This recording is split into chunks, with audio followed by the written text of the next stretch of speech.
Did you know the Netherlands has over 4,000 kilometers of canals, more than Venice?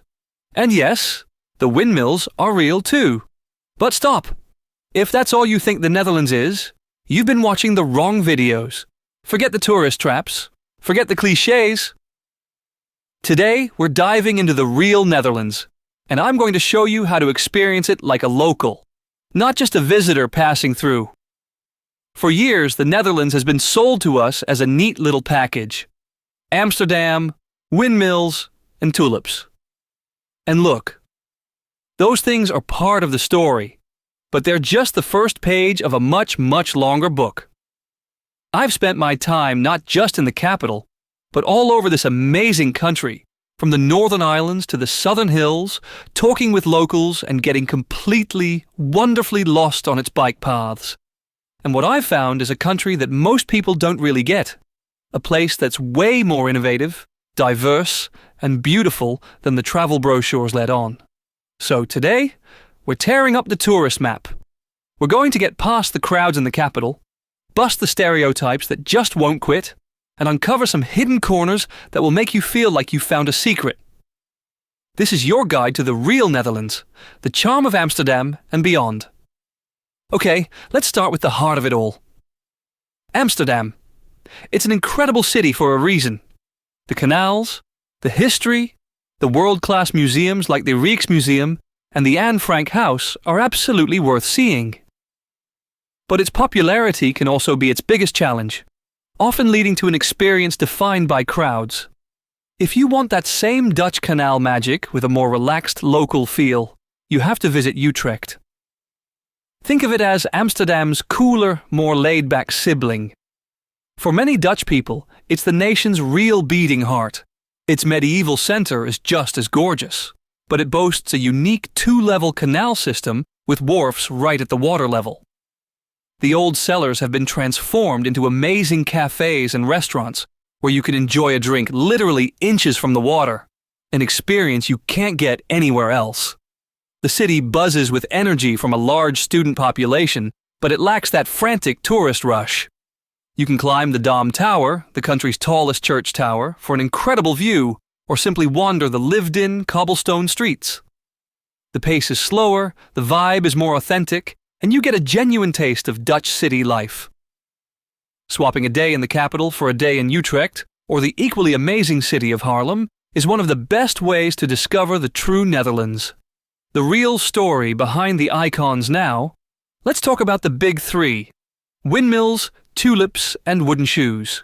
They're on every postcard, but the real story behind them is far more fascinating than the souvenirs suggest. First, windmills. Places like Zaanse Schans and Kinderdijk are stunning, but they are more than just pretty photo backdrops. They are monuments to a war the Dutch have been fighting for centuries, a war against water. About a third of this country is below sea level, and these windmills were incredible feats of engineering designed to pump water out and literally reclaim land from the sea. They represent the stubborn genius that defines the Dutch spirit. So when you see one, you're not just looking at a picture. You're seeing a symbol of a nation that built itself from the ground up. Next up, tulips.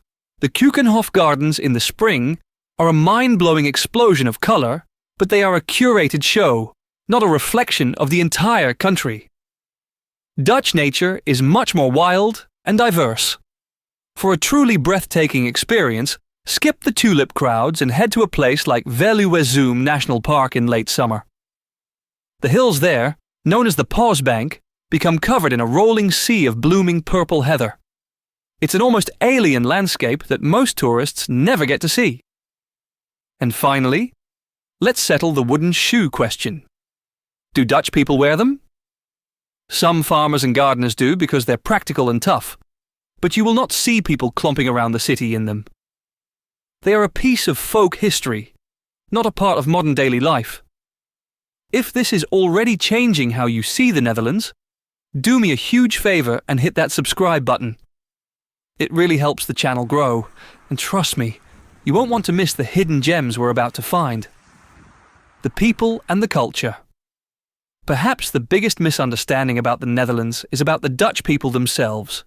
There's a stereotype that they're rude, but this is a misinterpretation of their culture. The Dutch aren't rude, they're direct. In many cultures, we soften our language to be overly polite. The Dutch often see this as inefficient or even disingenuous. They value honesty and clarity. If you ask a Dutch person for their opinion, you'll get their actual opinion. It's not meant to be cold, it's a sign of respect for your time. Once you understand this, you'll find that the Dutch are incredibly open, welcoming, and possess a fantastic, dry sense of humor. Almost everyone speaks perfect English, making it easy to connect. They don't expect you to read between the lines, and you shouldn't expect them to, either. So when you're here, don't mistake directness for rudeness. Be straightforward, and you'll be met with genuine warmth. The hidden heart of the country. Okay, this is where we go completely off the map to find the soul of the Netherlands. The true magic lies beyond the big cities, in its grand country estates, historic castles, and wide-open natural spaces. Instead of just another day in Amsterdam, why not explore a fairy tale castle? Near Utrecht, you can find Kasteel de Haar, the largest and most luxurious castle in the country, with towering spires and romantic gardens. Or visit Paleis het Loo, a former royal residence often called the Versailles of the Netherlands, where you can walk through opulent rooms and perfectly manicured Baroque gardens. For something more rustic, you can explore the ruins of Valkenburg Castle, the only hilltop castle in the Netherlands, and discover the secret tunnels that run beneath it. Beyond the castles, you can discover the world of buitenplaatsen, or country estates, built by wealthy merchants in the Golden Age.